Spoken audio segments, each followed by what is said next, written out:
Stephanie here, and welcome back to another video. Today we are going to be creating a birthday themed card, and I have all of the pieces that I'm going to be using on the card on my work surface here. So I have a stamp that I've pulled from the Birthday Bud stamp set.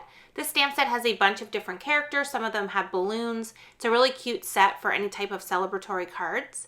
I also have the Birthday Brights paper pad. This is a 6x6 paper pad that has a bunch of different pattern papers. I'm going to use the rainbow stripe one here, so I pulled one of those from the paper pad. I also have a white panel of cardstock that measures 4 1/4 by 5.5 inches. And I have a bunch of die cut letters here that I've die cut using the Impact Alphabet Die-namics. I really love this die set because it has the full alphabet in a nice large font. So you can create custom greetings, you could do personalization by adding names onto your card designs.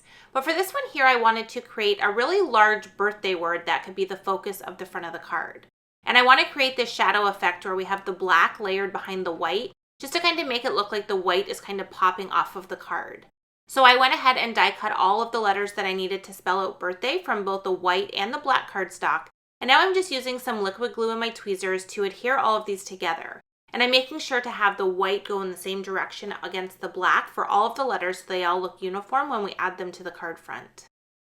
I really love creating the shadow effect with letters. I just think it really helps them to stand out on a card, but not really take over the card design. I didn't want to have these be colorful since I wanted the pattern paper and the little character we're going to add to be the main focus of the card, but I did want to have that really large birthday sentiment included as well. So by doing it this way, I have the white letters that kind of blend into the background, but having that white layered over top of the black is what helps it to really stand out on the card front. Before we add the letters, I do want to create a cloudy background to our panel. Since we have a character that's kind of floating on a balloon, I thought it would look cute to have the clouds in the background, and this will help break up some of that white and not have it look so plain when we add the letters.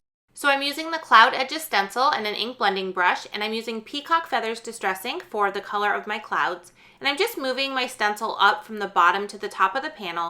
And I'm kind of positioning it kind of diagonally and straight across to create a bank of clouds all over this entire panel. I'm not applying a lot of ink. I don't want to have it really blue, but I do want to have it look like we have a whole cloud area in the background. Once I'm done with the ink blending, I'm going to go ahead and start to adhere my letters. But I did want to mention that I did cut off about 1/4 inch from this panel at the top so that we can have that stripe pattern paper kind of peeking through the top and the bottom when we layer it together. So I laid out all my letters, figuring out exactly where I was going to adhere them, and I knew going into this that I wanted to have the little bunny floating on the balloon right beside the day part at the bottom. So I wasn't worried that I had that big open space since I knew that that's where our stamped character was going to go. To color in my bunny image, I am using Copic markers, so I did stamp the image with Extreme Black ink. That is a Copic friendly ink that will allow you to use Copic markers and not have any bleeding with the outline of your ink stamping. So once I had that stamped on there, I did die cut it with the coordinating die, and now I'm using my Copic markers to start coloring this. I usually gravitate towards a corally red color anytime I want to do like a pink or a red, so I really like R30, 32, and 35. But I wanted the balloon on this card to be a little bit more pink so it would match the stripes on the pattern paper that we're going to add. So I decided to use RV10, 13, and 14 to color in my balloon. And I just went back and forth a bunch of times to get a really nice highlight in the center of the balloon, but have a really nice blend between all three of the colors.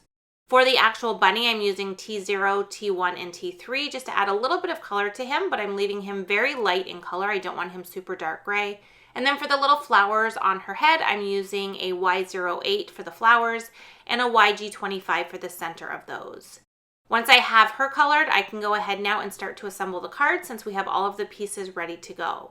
So the first thing I'm going to do is adhere the panel that we did the clouds on to our pattern paper piece.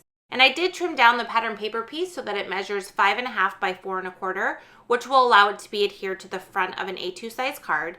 And like I mentioned, I did trim a little bit off of that cloud piece just so I had some of those stripes going through the top and bottom. If you want to save on that pattern paper, you could just add a stripe directly to the cloud piece, but I did end up layering it over top, so I have all of that pattern paper underneath as well. For the letters, I just put them back onto the panel exactly as I had them originally, and now I'm going to use my liquid glue and just go one by one and adhere these onto the card.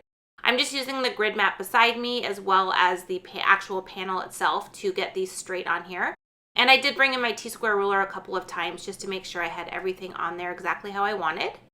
For the little bunny with the balloon, I'm going to use foam adhesive to add a little bit of dimension to this. And I'm going to layer it right in that bottom portion and let the balloon overlap the H. I love having it kind of be a part of that big word, and having the foam adhesive just gives it a little bit of extra dimension since it is a relatively flat card.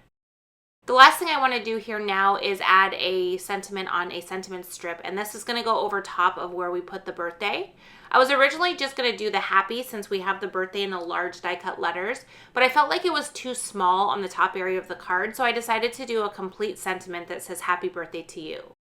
I stamped it out on Limelight cardstock with Versamark ink. I added white embossing powder and heat set it with my heat tool, and then I ran it through my die cutting machine with my Skinny Strips Die-namics.